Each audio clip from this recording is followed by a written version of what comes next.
तर दुसरीकडे नागपूरमध्ये सुद्धा असाच संघर्ष पाहायला मिळाला आणि हा संघर्ष रंगला तो अंतर्गत काँग्रेसच्या नेत्यांमध्ये।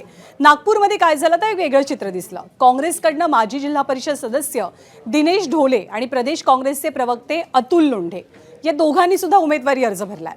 उमेदवारी अर्ज मागे घेण्याच्या मुदतीपूर्वी काँग्रेसकडनं इथल्या अधिकृत उमेदवाराची घोषणा होण्याची शक्यता आहे। त्यामुळे पक्षाच्या अंतिम निर्णयाबाबत कार्यकर्ते, राजकीय निरीक्षक सर्वांमध्येच उत्सुकता आहे।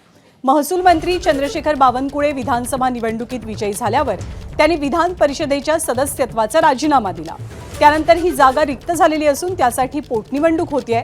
या निवडणुकीसाठी भाजपनं माजी जिल्हाध्यक्ष डॉक्टर राजीव पोद्दार यांना उमेदवारी दिली आहे। त्यामुळे भाजप आणि काँग्रेस यांच्यात थेट लढत तर होणार आहे, पण काँग्रेसकडनं उमेदवार कोण असेल यासाठी कदाचित 4 तारखेपर्यंत वाट पाहावी लागणार आहे। छत्रपती शिवाजी महाराजांचा महाराष्ट्र आहे।